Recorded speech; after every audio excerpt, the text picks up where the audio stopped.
BFM Business, l'heure H, la question du jour. Stéphane, merci d'être avec nous. Stéphane Rosès, beaucoup de questions à voir avec vous. D'abord, qu'est-ce que vous avez pensé de Jean Castex quand même en tant que nouveau Premier ministre ? C'est un peu le changement dans la continuité pour l'heure. On va voir la composition du gouvernement, l'allocution présidentielle le 14 juillet et le discours de politique générale. Donc il est de droite, bien sûr, il vient du Parti républicain, mais il ne vient pas, contrairement à Édouard Philippe, sur la base d'une histoire politique. C'est un grand serviteur de l'État et il est sans doute avec une connotation plus sociale. Il se réclame du gaullisme social, les partenaires sociaux, les élus savent son sens de l'écoute. Donc c'est un profil qui indique deux choses. D'une part, le pouvoir va être recentré plus sur l'Élysée, du fait de l'histoire de Jean Castex, et d'autre part, il y aura sans doute une empâture beaucoup plus sociale, et il a annoncé écologiste. Après, oui, mais pour lui, ça ne lui paraît pas absolument... essentiel dans le sens où c'est naturel, mais on va voir ce qui va se passer. C'est plus un haut fonctionnaire qu'un homme politique, vous avez raison de le rappeler, contrairement à Édouard Philippe. Bon, c'était un nom que personne n'attendait, on est d'accord ? Non, effectivement, parce que comme le président nous avait annoncé un nouveau chemin avec un gouvernement de rassemblement et d'union nationale, on pensait plutôt à une grande personnalité. Et quand on y réfléchit néanmoins, on sent que l'Élysée veut reprendre la main. Oui, c'est un peu... je crois que c'était Laurent Geoffrin, notre confrère de Libération, qui disait c'est l'Élysée à Matignon, quoi. C'est la prise de pouvoir de l'Élysée sur Matignon. Parce qu'il faut quand même dire qu'avant, il y avait un petit bug entre le directeur de cabinet d'Édouard Philippe, Ribado-Dumas, et Alexis Kohler, même s'ils s'entendaient très bien, mais il y a eu des fritements. L'Élysée a perdu des arbitrages, entre guillemets. Donc c'est inacceptable. Ce qui est paradoxal, on avait eu l'occasion, Edwige, d'en parler au moment des Gilets jaunes, même au moment de la réforme des retraites, réforme systémique, paramétrique. On sentait qu'au sommet de l'État, même si rien n'apparaissait, parce que les relations étaient cordiales et tout facialement se passait bien, il pouvait y avoir des désaccords d'appréciation et de propositions sur l'état du pays et les réformes à faire. Quelle équation, une équation difficile pour Jean Castex là aujourd'hui et Emmanuel Macron, parce que il y a quand même, il devait faire un discours de politique générale cette semaine pour aller vite. Et ben on lui a dit non, tu attends le 14 juillet. Oui, et ça a été... Donc ça, je veux dire, la claque en plus, ça a été dit. Vous voyez ce que je veux dire, oui, et puis par le président de l'Assemblée nationale. Par le président de l'Assemblée nationale. Donc, au fond, Jean Castex nous a annoncé un nouveau pacte social avec nouvelles méthodes en disant que l'État s'occupait de la stratégie, les territoires, les partenaires sociaux, de la déclinaison. Il doit nous préciser ça, mais effectivement, il y a à la fois des questions de fond. Quel va être le curseur, je dirais, de la politique du nouveau gouvernement et des problèmes de méthode. Les deux sont sans doute liés. Le président est sans doute plus souverain, indépendance nationale. Il prend un Premier ministre qui ressemble de droite, mais qui ressemble plus à cela. Néanmoins, il y a le pays avec ses diversités. Et au fond, le sujet, c'est quel est le curseur entre le politique et la société civile, les partenaires sociaux. On va revenir sur le nouveau gouvernement, on l'attend, on ne sait pas si c'est d'une minute à l'autre, mais enfin en tous les cas c'est bientôt dévoilé.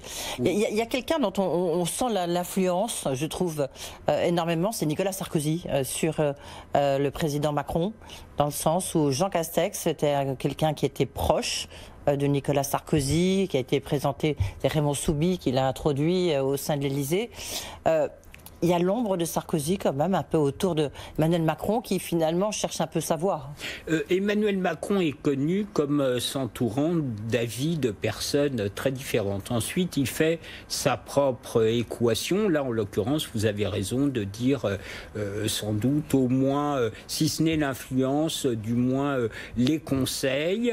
Il y a un point en commun entre Nicolas Sarkozy conseil de ne pas garder Édouard Philippe en disant, souvenez-vous, moi François Fillon, je l'ai gardé sur les 5 ans. J'ai sans doute perdu mon quinquennat là-dessus, donc il ne faut pas garder Édouard Philippe pendant 5 ans. Il y a des points en commun entre les deux, au fond. Il y a l'idée que le politique, c'est important.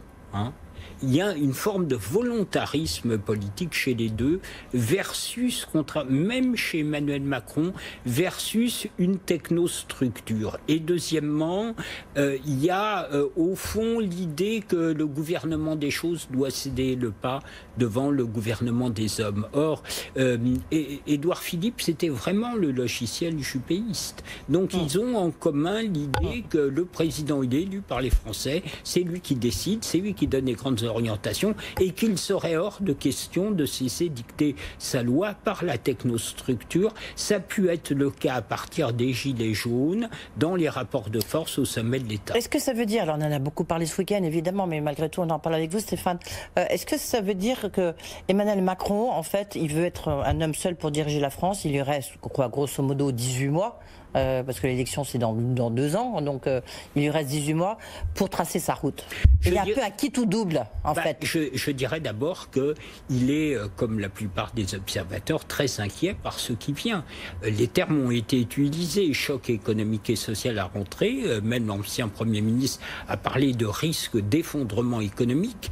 Donc, au fond, il sait que depuis des siècles, c'est le politique qui tient ensemble un pays quand tout tangue. Et donc, au-delà des commentaires sur son pouvoir personnel, l'Élysée versus Matignon, il y a sans doute l'idée qu'il faut resserrer le dispositif politique du pays par le haut, de sorte que quand les effets économiques et sociaux et les risques politiques dans le pays du fait de, 800 000 chômeurs annoncés, c'est quand même très lourd pour les Français, le dispositif politique tienne le risque d'écartèlement du pays. On l'a vu dès après le Covid, à la fois, d'ailleurs bizarrement, sur des questions racialistes ou des choses comme ça, l'idée que le pays risque de se disloquer et que donc le politique doit revenir en majesté. C'est pas seulement une question personnelle, c'est sans doute une question d'analyse avec une très grande inquiétude sur la période qui vient. Qu'est-ce que vous voyez, alors là je ne demande pas de jouer Madame Soleil, mais quels seraient les équilibres importants à trouver pour ce nouveau gouvernement? Eh bien, que ces équipes correspondent à ce que souhaite faire le président. Au fond, il est face à une alternative. Soit on aménage ce qui a été fait jusqu'à maintenant, c'est-à-dire, grosso modo, un mode de pensée néolibéral qui correspond au sommet de l'État, très majoritairement. Soit il y a un infléchissement vers la souveraineté, l'indépendance. Là, les premiers signes chez Jean Castex, il y a un peu des deux. Il parle de relocalisation nécessaire, il parle de fermeté républicaine par rapport aux communautés. Oui, non, mais c'était pas ma question, pardon, parce que là, on... Oui, j'ai esquivé un peu. Oui, vous esquivez, je vous remercie, mais là, du coup, non, ça va pas, ça. Alors, donc voilà, il faut quoi, je veux dire, il faut un super ministre de l'économie, de l'écologie. On a bien vu que ça n'avait pas marché avant.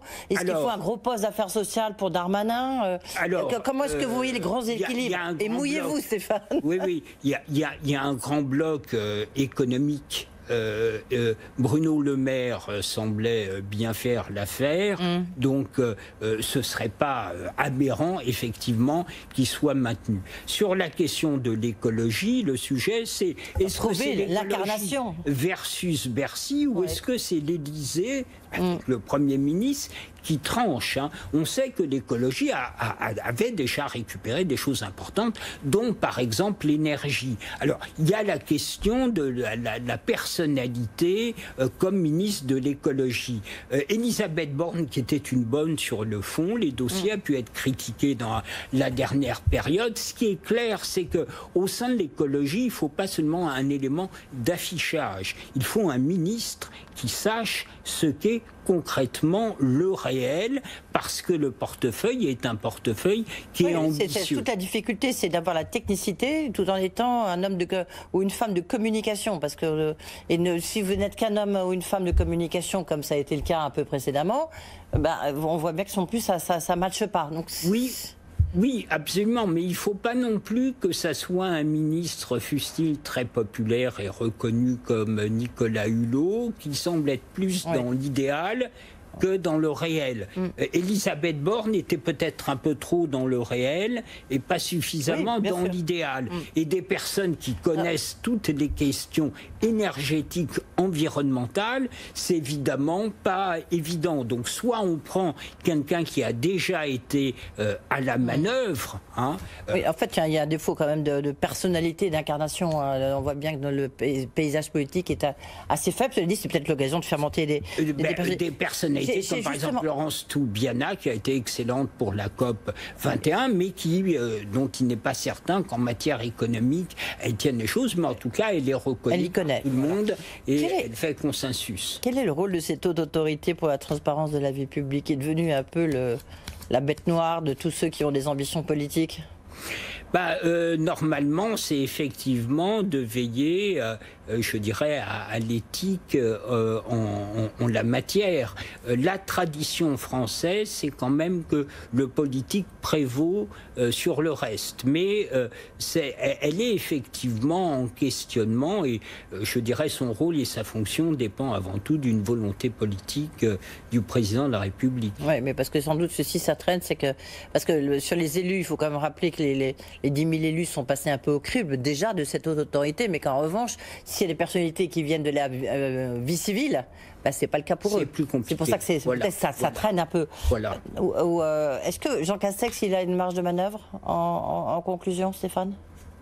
Elle sera, à mon avis, plus faible qu'Édouard Philippe, mais visiblement, il faut que les choses soient dites, parce que vous l'avez dit, le premier petit pataquès sur qui parlait le premier et au fond révélateur, et on croit comprendre que la cohérence maintenant, c'est que les grandes décisions seront prises à l'Élysée. Oui. Édouard Philippe, allez, quand même, un mot. Il part auréolé d'une cote de popularité énorme. Il est appelé à faire autre chose, paraît-il, à s'occuper de la majorité d'Emmanuel Macron. Il aura peut-être d'autres ambitions? Sa popularité vient du fait que pendant le déconfinement, il était plus en cohérence entre le souhaitable et le réel, alors que le président semblait être plus dans l'irénique. Bon.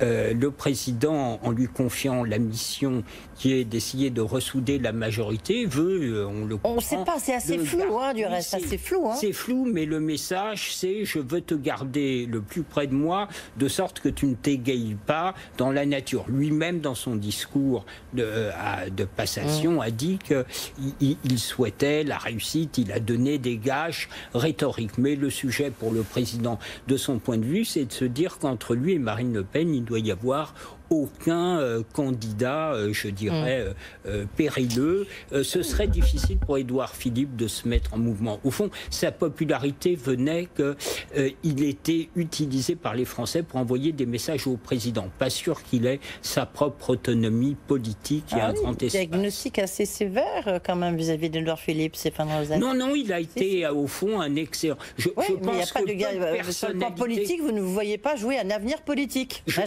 ne lui vois pas une grande autonomie dans l'espace très restreint que laisse Emmanuel Macron dans ce qu'il fait. Eh bien, à suivre, on verra. Merci Stéphane Rosas d'avoir été avec nous dans un instant. C'est Thibault Langsat, l'ancien du MEDEF, qui est président directeur général du groupe Jouve. Avec lui, justement, on parlera de ce nouveau chemin, nouveau pacte social. Pourquoi faire? Est-ce qu'il n'y a pas des risques, notamment sur la réforme des retraites? À tout de suite.